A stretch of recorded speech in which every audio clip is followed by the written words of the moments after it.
ఒక రూపంలో మరి మనకు దొరికే అవకాశాలను బట్టి ఉపాధి కల్పించాలని మన ముఖ్యమంత్రి రేవంత్ రెడ్డి గారు ఆల్రెడీ 5 లక్షలున్న మరి లోను అంటే ఇంట్రెస్ట్ లేకుండా ఇచ్చే లోను ఇప్పుడు 10 లక్షల వరకు కూడా మనము లోన్స్ బ్యాంక్ లింకేజ్ పెంచడం జరిగింది.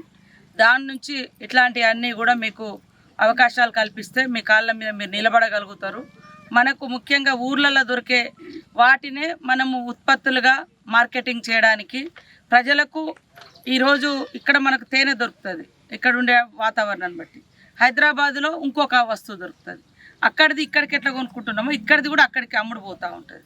కాబట్టి గతంలో కూడా మనం మొట్లగూడెంలో ఇస్తారాకులు కుడుతురని అక్కడ ఇస్తారాకుల మిషన్ కూడా ఇవ్వడం జరిగింది. ఈరోజు మరి తేనెటీగలకు సంబంధించినటువంటి ఉత్పత్తి చేయడానికి మన కలెక్టర్ గారు హేమంత్ గారి ఆధ్వర్యంలో మన డిఆర్డిఓ పీడీ గారు మరి అదేవిధంగా అడిషనల్ కలెక్టర్ సంపత్రావు గారు డిఆర్డిఓ గారు ఏపీఎంస్ మా ఇక్కడ ఎస్పీ గారు డిఎఫ్ఓ గారు మా కళ్యాణి మార్కెట్ కమిటీ అదేవిధంగా గ్రంథాలయ చైర్మన్ గారు స్థానిక సర్పంచ్ భూషణం గారు మరి ఇక్కడికి వచ్చిన అందరూ మా పంచాయతీరాజ్ షెర్పు ఉద్యోగులకు అందరికీ పేరు పేరున హృదయపూర్వక నమస్కారాలు.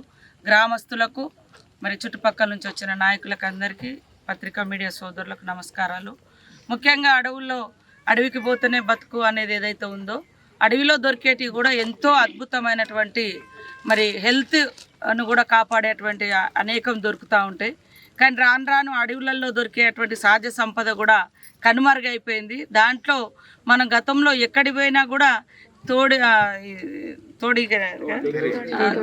తెరిగలు తర్వాత తోడిదిట్టే తేనె దొరికేది. కానీ ఇప్పుడు జంగల్ కూడా లేకపోవడంతో అవి కూడా దొరకడం లేదు. ఇప్పుడు మళ్ళీ మనం ఇట్లా తయారు చేయడానికి మరి సంస్థ వాళ్ళు నేషనల్ అంబుల్బీ సంస్థ వాళ్ళు మనకు ఈరోజు సెర్ఫ్ సంస్థతోటి మన మహిళా సంఘాలతో ఈ యొక్క అగ్రిమెంట్ చేసుకొని వాళ్ళ యొక్క ట్రైనింగ్ తీసుకొని మనం ఈరోజు ఇవి చేస్తూ ఉన్నాం. అందరూ కూడా దయచేసి మహిళా సంఘాల సభ్యులు దీనికి చాలా డిమాండ్ ఉంటుంది.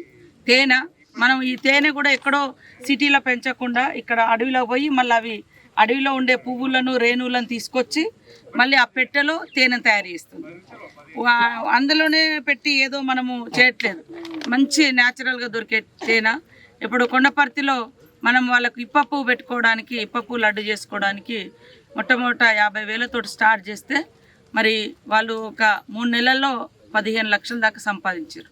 జాతర టైంలో 5 లక్షలు సంపాదించుకున్నారు ఒక 5-10 రోజులలో 15 రోజులలో.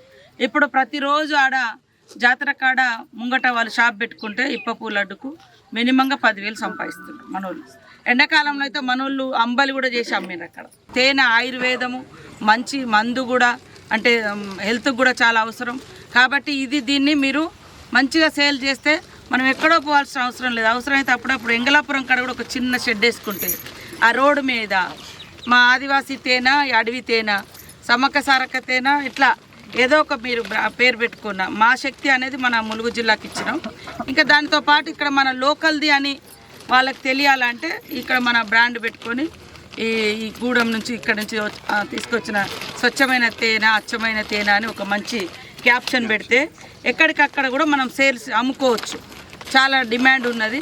కాబట్టి జాగ్రత్త. ఫస్ట్లో మీకు కొద్దిగా కష్టం అనిపించిన తర్వాత అది ఈజీగానే ఉంటుంది. ఇల్లుని ఎట్లా మంచిగా రోజు వచ్చి శుభ్రం చేసుకొని ఇంట్లో చేస్తారో ఇట్లనే మీరు ఇక్కడ చేసుకోండి. మేము కూడా అప్పుడప్పుడు వచ్చి మీ ఈ జరుగుతున్నటువంటి అభివృద్ధిని చూస్తాం. వీలైనా సావులైనా ఏది ఉన్నా కూడా మోదుగాకు తీసుకొచ్చుకొని అన్ననే తినేది. బంతి భోజనాలు దేవునికి ఏం పెట్టినా మోదుగాకో ఇప్పాకులను పెట్టేది. అసలు ఇప్పుడు మోదుగాకులే కనబడడం లేదు. మోదుగు అనేది చాలా ఆరోగ్యంగా మోదుగాకులతోటి మోదుగు పూలతో తేనె కూడా వస్తుంది. ఆ చెట్లను కూడా మీరు జాగ్రత్తగా మోదుగు చెట్లు ఇక్కడ ఎక్కడెక్కడ ఉన్నాయో చూసి వాటిని పెంచండి. 2 రకాలుగా వస్తుంది. ఇస్తారాకు కూడా చాలా డిమాండ్ ఉన్నది. ప్లాస్టిక్ ఆకులలో తింటే క్యాన్సర్ వస్తుంది.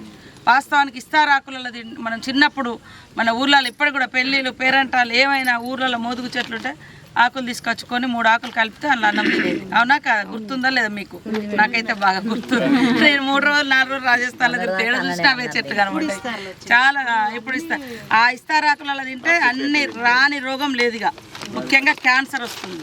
కాబట్టి మీరు ఇక్కడ మన ఇప్ప పువ్వు కానీ మోదుగు చెట్లు కానీ కాపాడండి. వాటికి ఏదో ఒక డిమాండ్ అనేది, బిజినెస్ అనేది మనకు నడుస్తుంది. ఓల్డ్ ఈజ్ గోల్డ్ అన్నట్టుగా ఇప్పుడు ఏదో కొత్త దాని కోసం ఉరుకుతాం, కానీ కొత్త దానం బట్టి కొత్త రోగాలు కూడా వస్తున్నాయి. అదే పాత దానిలో ఉండే ఆయుర్వేదము, ఆరోగ్యం అన్నీ అల్లు ఉన్నాయి. మీరు మోదుగు ఆకులు, ఇప్ప చెట్లు, మోదుగు చెట్లు కూడా కాపాడండి. చాలా ముందు ఇంకా వేరే కూడా చేద్దాం. దీన్ని మీరు అందరూ సక్రమంగా వినియోగించుకోవాలని కోరుకుంటూ మీ అందరికీ నమస్కారాలు.